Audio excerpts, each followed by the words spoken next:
How to fix a washing machine that won't drain. Is your washing machine full of water and refusing to drain? Before you call an expensive repair technician, there are several things you can check yourself.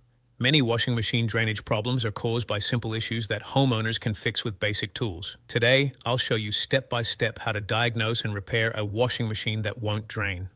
Let's get started. Welcome back to Handyman Al. My name is Al.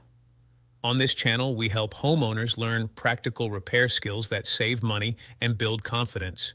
Today, we're focusing on one of the most common appliance problems, a washing machine that won't drain. Tools.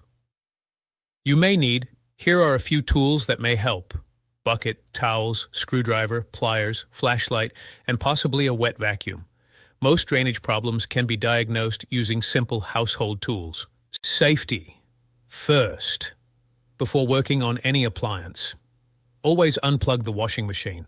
Water and electricity can be a dangerous combination.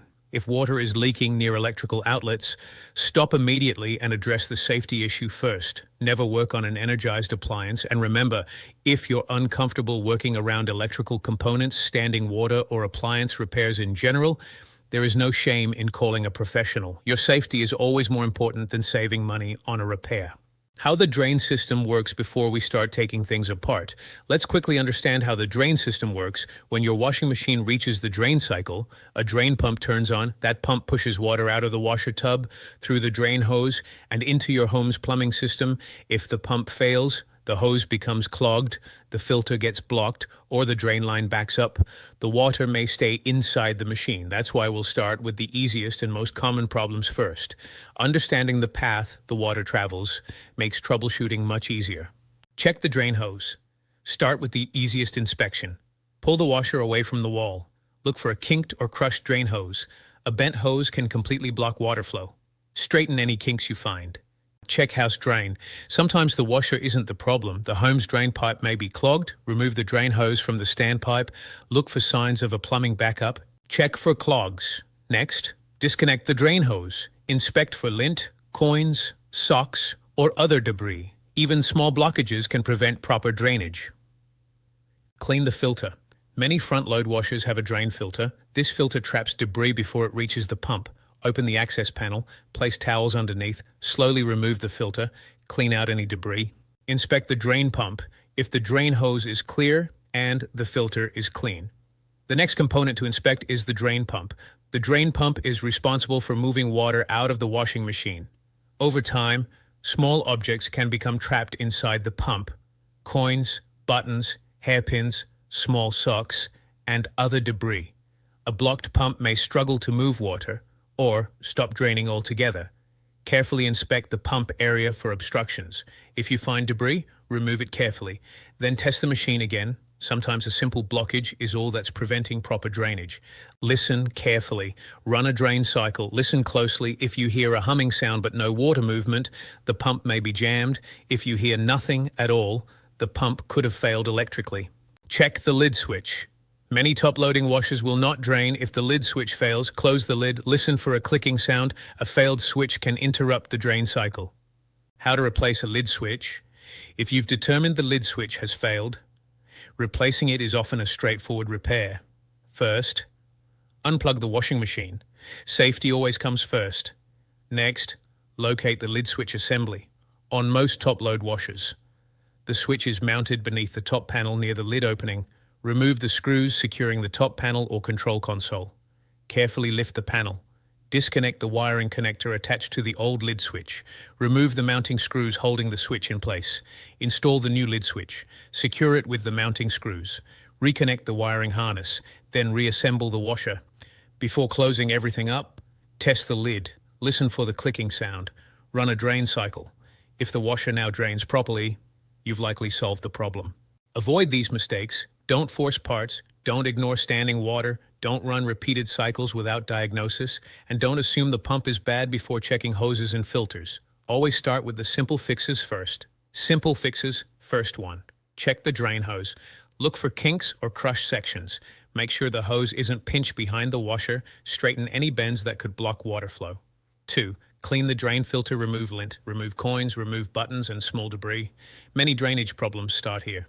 3. Check for clogs in the hose, disconnect the drain hose, inspect inside for socks, lint or buildup. Flush the hose if necessary. 4. Inspect the house drain, verify the standpipe isn't clogged. Look for slow drainage or backup water. Sometimes the plumbing is the problem, not the washer. 5. Check the lid switch, top load washers. Close the lid and listen for a click. A failed lid switch can prevent draining and spinning. 6. Remove debris from the drain pump, coins, hairpins, buttons, small socks. These items commonly jam the pump. 7. Reset the washer, unplug the machine for 5 minutes. Plug it back in. Run a drain or spin cycle. Some electronic controls can lock up temporarily. 8. Verify the load isn't unbalanced. Redistribute heavy towels or blankets. Some washers will stop draining or spinning if the load is severely off balance. Always check the simple and inexpensive fixes before replacing parts. Many homeowners solve the problem in less than 30 minutes without spending a dime. Why standing water is a problem. Don't ignore standing water inside or around your washing machine. Standing water can create several problems. First, it may indicate a blockage in the drain system. The longer water remains trapped, the more difficult the problem can become. Second, standing water can leak onto your floor. This can damage flooring, baseboards, cabinets, and even subfloors beneath the washer. Third, standing water can create mold and mildew growth. That can lead to unpleasant odors and potential indoor air quality concerns. Fourth, water near electrical components creates a safety hazard. Water and electricity are never a good combination. And finally, standing water left inside the washer can damage clothing and leave laundry smelling musty.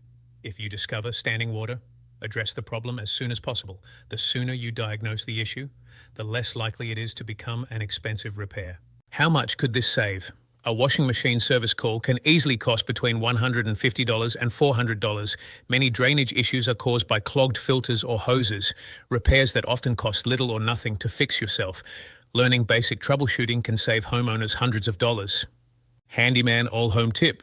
Whenever you're inspecting a home, run the washing machine if possible. Check for proper filling, agitation, draining, and spinning. Appliance problems discovered before purchase can save significant money later. Call a professional if you discover damaged wiring. The control board appears faulty.